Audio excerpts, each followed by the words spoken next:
Morning dear students. आज हम बात कर रहे हैं BSc first year physics paper first mechanics की। इसमें हमारी जो लास्ट क्लास में हम बात कर रहे थे, हमारा जो टॉपिक चल रहा था वो था गैलीलियन रूपांतरण। गैलीलियन रूपांतरण, ठीक है, ये हमारा जो टॉपिक है ये चल रहा था। इसके अंदर हमने बात की थी फर्स्ट स्थिति के रूपांतरण की, ठीक है ना, स्थिति के रूपांतरण की, ठीक है। स्थिति के रूपांतरण में क्या था कि जो एस एक तो स्थिर निर्देश तंत्र था एस और एक एस प्राइम, ठीक है ना। एक तो निर्देश तंत्र था एस और दूसरा जो निर्देश तंत्र था वो था एस प्राइम, ठीक है ना, जो v वेग से, जो कांस्टेंट v वेग से गति कर रहा था एस के सापेक्ष से। तो स्थिति के रूपांतरण, इनमें जो स्थिति का जो रूपांतरण आया था ये v वेक्टर t, ठीक है ना। इसमें कोई पार्टिकल है जिसका स्थिति सदिश ये था और इसमें स्थिति सदिश ये था, ठीक है ना, ये पार्टिकल का। तो यहाँ पे जो रूपांतरण समीकरण आए थे स्थिति में R prime vector equal to R vector minus V vector T, ठीक है ना, ये स्थिति में रूपांतरण समीकरण था, ठीक है। आज हम बात करेंगे इसके तो पॉइंट 2 की विस्थापन, कण के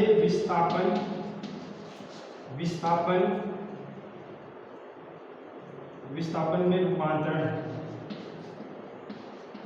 विस्थापन का रूपांतरण या विस्थापन में रूपांतरण, ठीक है ना, एक ही बात है। विस्थापन में रूपांतरण का मतलब कि यहाँ पे जो पार्टिकल की जो पोजीशन है, ठीक है ना, पार्टिकल की पोजीशन अलग अलग है, स्थिति सदिश अलग अलग है।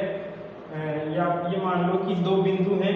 ठीक है ना, दो बिंदुओं के बीच में जो विस्थापन है वो अलग अलग, सॉरी चलो मैं यहाँ पे आपको बना के दिखाता हूँ।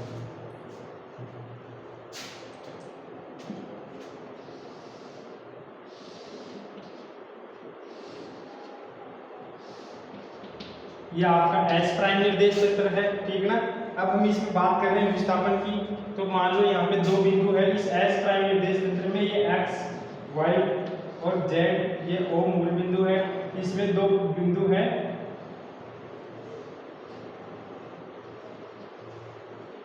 P और Q, ठीक है ना। इस P बिंदु का जो स्थिति सदिश है वो ये R1 वेक्टर है, R1 वेक्टर, और Q बिंदु का जो स्थिति सदिश है वो R2 वेक्टर है, ठीक है ना। तो इन दोनों के मध्य जो विस्थापन है, ठीक है ना, इन दोनों के मध्य जो विस्थापन है, ये विस्थापन कितना है, ये मान लिया हमने, ये PQ है, ठीक है ना। विस्थापन कितना है, PQ। और इससे लास्ट क्लास में हमने निकाला भी था कि ये वैल्यू किसकी इक्वल होगी, R2 माइनस R1 वेक्टर, ठीक है ना, क्योंकि this equal to this plus this equal to this, तो this equal to R2 minus R1, ठीक है ना। तो ये PQ इक्वल टू ये जो है R2 माइनस R1 वेक्टर होगा, जो विस्थापन है ये होगा। तो अब हम यहाँ पे जो निकालना चाह रहे हैं वो ये है कि यदि हमारे पास, सॉरी, एस निर्देश तंत्र में ये विस्थापन है, PQ विस्थापन है, तो इसको यदि हम एस प्राइम निर्देश तंत्र में ज्ञात करना चाहें तो एस प्राइम निर्देश तंत्र में इस PQ का मान क्या होगा, ठीक है ना। PQ के इक्वल ही रहेगा या इससे छोटा होगा, बड़ा होगा, क्या होगा, ठीक है ना, कि इसमें क्या अंतर आता है यदि हम किसी दूसरे निर्देश तंत्र में इसकी वैल्यू कैलकुलेट करें जो कि v वेग से, नियत वेग v से गतिशील है। तो देखिए, एक जैसे ये है, दूसरा मैं यहाँ पे बना रहा हूँ, ठीक है ना, इसको समझना। ये है आपका एस प्राइम निर्देश तंत्र, ठीक है ना, एक्स प्राइम निर्देश तंत्र, x prime, y prime, z prime, O prime, ठीक है ना। इसमें भी यही बिंदु है, सेम बिंदु है P, ये, और ये ही सेम बिंदु है Q, ठीक ना, इसमें भी यही सेम बिंदु है P और Q, और इन बिंदुओं का जो स्थिति सदिश है, ठीक ना, S प्राइम निर्देश तंत्र में इन बिंदुओं का जो स्थिति सदिश है वो क्या है, R1 प्राइम वेक्टर और ये है R2 प्राइम वेक्टर, ठीक है ना। और ये जो इसके अंदर जो विस्थापन होगा वो क्या होगा, R2 prime vector minus R1 prime vector, ठीक है ना। तो अब हम जो रिलेशन निकालना चाह रहे हैं, ठीक है, वो इनके बीच में निकालना चाह रहे हैं कि इसके और इसके बीच में रिलेशन क्या होगा। इसको आप यहाँ पे D बोल दीजिएगा, D वेक्टर बोल दो, और यहाँ पे आप इसको D प्राइम वेक्टर बोल दो। डिस्प्लेसमेंट विस्थापन की बात कर रहे हैं हम, तो D प्राइम वेक्टर बोल दो, ठीक है ना। तो D प्राइम वेक्टर और D वेक्टर, ठीक है ना, D प्राइम वेक्टर और D वेक्टर के अंदर किस टाइप का रिलेशन है, ये इक्वल है नहीं है, ठीक है ना, छोटे हैं बड़े हैं, किस तरीके का रिलेशन है, ये हम कैलकुलेट करना चाह रहे हैं। तो इसमें देखिए आपको ये समझ में आ गया होगा, S निर्देश तंत्र में PQ बिंदु है जिनकी निर्देशांक R1 R2 है, स्थिति सदिश R1 R2 है, और S प्राइम निर्देश तंत्र में जो ये सेम बिंदु है P व Q सेम दूरी के, है ना। अब ये पता नहीं ये इस प्राइम में सेम दूरी के ऊपर है क्या नहीं है, वही हम यहाँ पे निकालना चाह रहे हैं, ठीक है ना, कि क्या है ये पोजीशन PQ है जिसमें S प्राइम में ये R1 प्राइम है और R2 प्राइम है, और ये जो S प्राइम निर्देश तंत्र है ये V वेग से मूव कर रहा है, ठीक ना, V वेलोसिटी से मूव कर रहा है, किसके सापेक्ष, S प्राइम निर्देश तंत्र के सापेक्ष। तो हम यहाँ पे इसका थोड़ा सा इस निर्देश तंत्र को हम यहाँ पे रख रहे हैं,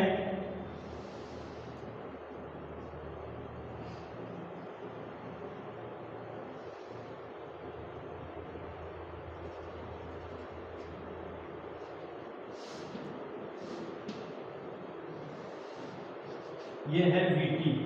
ठीक है ना, ये जो है V वेक्टर T, ये S प्राइम है,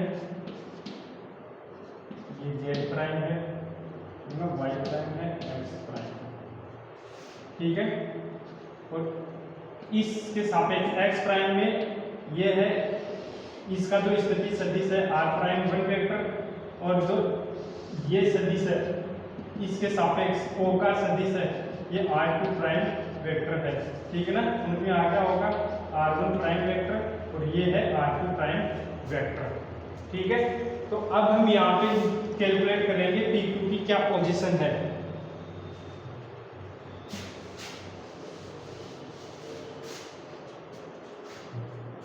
ठीक है, लिखना चाहो तो कुछ लिख लो।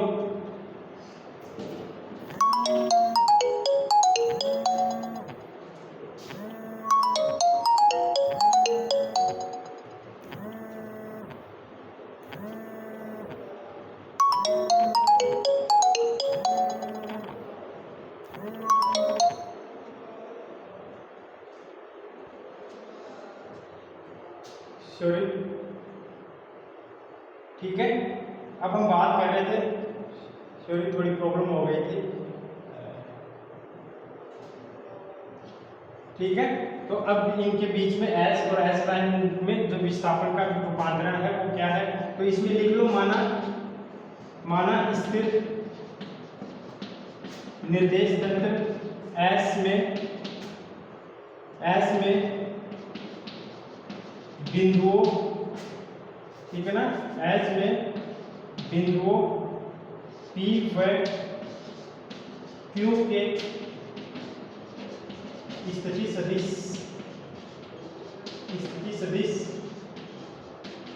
क्रमशः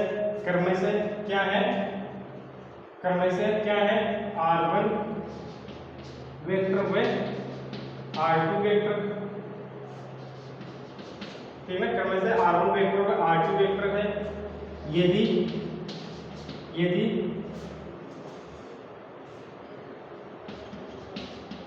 निर्देश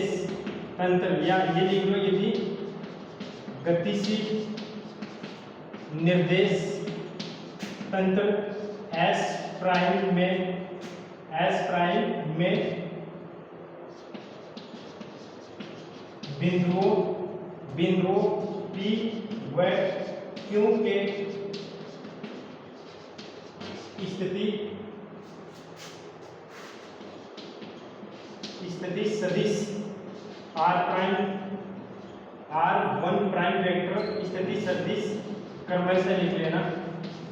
ठीक है ना, क्योंकि हम 1 2 P और Q की बात कर रहे हैं। R1 प्राइम वेक्टर व R2 प्राइम वेक्टर है, तो देखिए R1 प्राइम वेक्टर है, तो अब ये ध्यान देना R prime vector equal to R vector minus VT होता है, ठीक है ना, है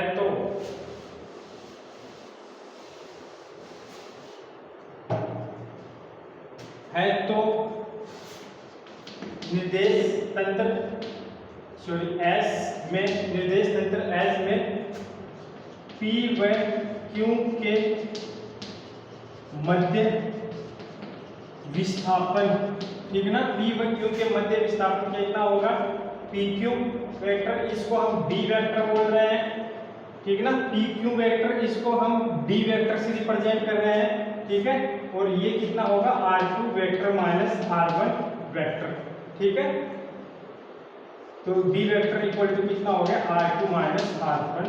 वेक्टर, ठीक है। ये तो हुआ आपके निर्देश तंत्र S की बात, ठीक है ना। अब निर्देश तंत्र S प्राइम में P व Q के मध्य विस्थापन, ठीक है ना, निर्देश तंत्र S प्राइम में Q व P के मध्य विस्थापन, तो वो कितना होगा, वो भी ये PQ ही है, ठीक है ना, लेकिन इसको हम प्राइम से लिख रहे हैं, ठीक है ना, ये प्राइम से लिख रहे हैं कि ये D प्राइम वेक्टर है और ये R2 prime vector minus R1 prime vector होगा, ठीक है, R2 prime vector minus R1 prime vector होगा, ठीक है, और ये जो R वेक्टर है R प्राइम की वैल्यू अभी आपने देखी है कि चूंकि R prime vector equal to R vector minus V vector T ये होता है, ठीक है ना, ये जानते हैं, ठीक है ना, ये होता है, तो यहाँ से प्रत्येक पार्टिकल की ये पोजीशन लिख दो, ये ऐसे है, देखो P पॉइंट की बात करो, सिर्फ P पॉइंट की, तो ये S प्राइम है और ये S है, तो ये VP हो गया, ये तो P ये पार्टिकल P है, ठीक है ना, ये R प्राइम वेक्टर है और ये P पॉइंट है और ये R वेक्टर है, तो P पॉइंट इसमें R1 वेक्टर है, ये R1 है और इस S प्राइम में ये R वेक्टर है, तो यहाँ से क्या मिल जाएगा R1, इसकी वैल्यू क्या मिल जाएगी R1 vector equal to R1 vector minus V vector P, ठीक है ना, तो ये R1 ये से यहाँ से मिल जाएगा। सिमिलरली यदि मैं बात करूँ सिर्फ Q पॉइंट की, ठीक है ना, मैं बात करूँ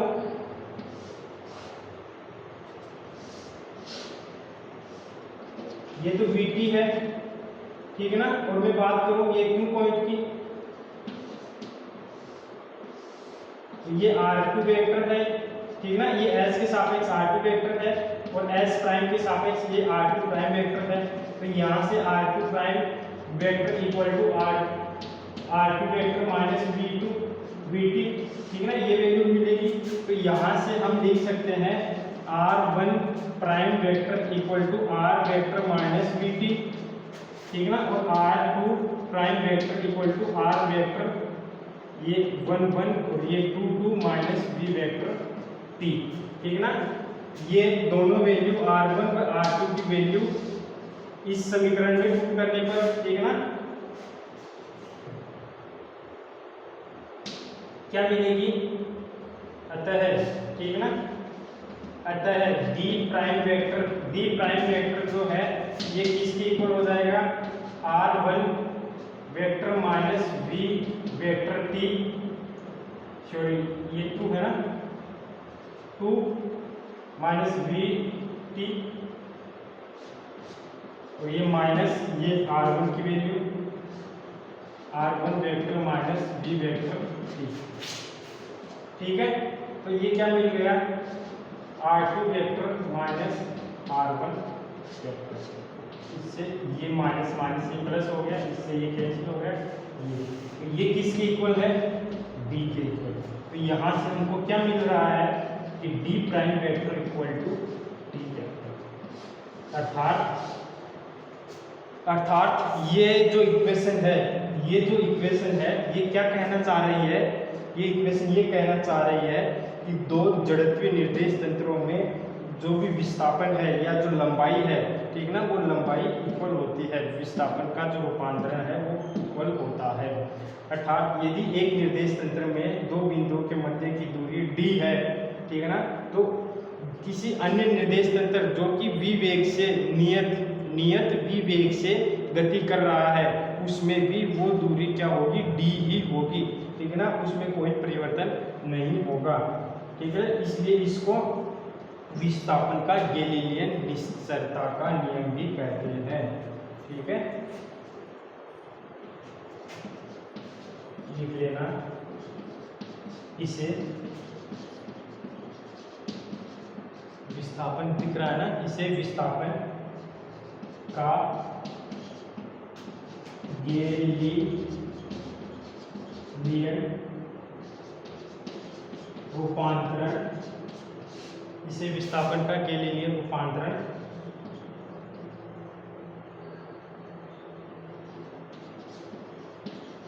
कहते हैं, इसे गैलीलियन रूपांतरण कहते हैं।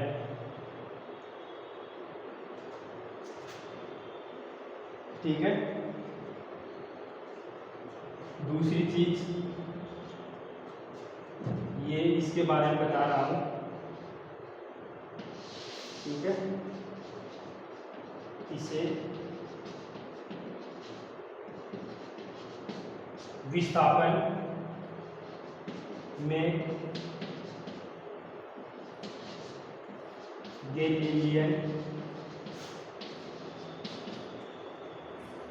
के निश्चरता इनवेरिएंट निश्चरता का नियम दिख रहा है क्या, नहीं दिख रहा है, हटा रहा हूं।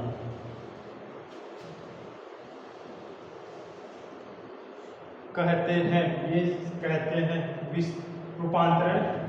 कहते हैं, बस ये लिखा हुआ है इसमें आएगा, ठीक है। तो ये जो D प्राइम वेक्टर, ये और क्या, इससे क्या ज्ञात होता है, निश्चरता, कि एक निर्देश तंत्र में यदि डिस्टेंस d है तो दूसरे निर्देश तंत्र में भी डिस्टेंस d होगी, इसलिए इसको हम बोलते हैं इनवेरिएंट, ठीक है ना, इनवेरिएंट मतलब निश्चरता। तो इसे विस्थापन, ठीक ना, विस्थापन में गैलीलियन का निश्चरता, इसे विस्थापन में गैलीलियन का निश्चरता का नियम भी कहते हैं, ठीक है ना। ये निश्चरता को रिप्रेजेंट करता है, ठीक है, कि यदि एक निर्देश तंत्र में जो ये क्लस्टर है इसकी लेंथ यदि L है, ठीक है ना, तो प्रत्येक जड़त्वीय निर्देश तंत्र, अर्थात यदि कोई भी गतिशील निर्देश तंत्र है v वेग से गति कर रहा है, ठीक है ना, तो उस निर्देश तंत्र में भी इसकी लंबाई L ही दिखाई देगी, ठीक है ना, इसलिए इसको क्या बोल रहे हैं, निश्चरता, इनवेरिएंट, मतलब इसमें कोई बदलाव नहीं होगा, ठीक है। ये बहुत महत्वपूर्ण चीजें हैं, this is very important fact, ठीक है ना। ये वाला, इससे पहले वाला जो ये रूपांतर ये क्या था ना, ये आगे चल के आपको पता चलेंगे कि इनकी लंबाई में भी डिफरेंस आ जाता है निर्देश तंत्रों की गति के कारण, ठीक है ना, तो वो हम आगे बात करेंगे। अभी सिर्फ इतना ही है कि निश्चर होती हैं लंबाइयाँ, जड़त्वीय निर्देश तंत्रों में निश्चर होती है, अभी इतना ही है। आगे हम पढ़ेंगे कि जो लंबाई है ये निश्चित नहीं होती है, ठीक ना, निश्चित नहीं होती है। चलो आज के लिए इतना ही, इससे आगे नेक्स्ट क्लास में देखते हैं। ओके, धन्यवाद।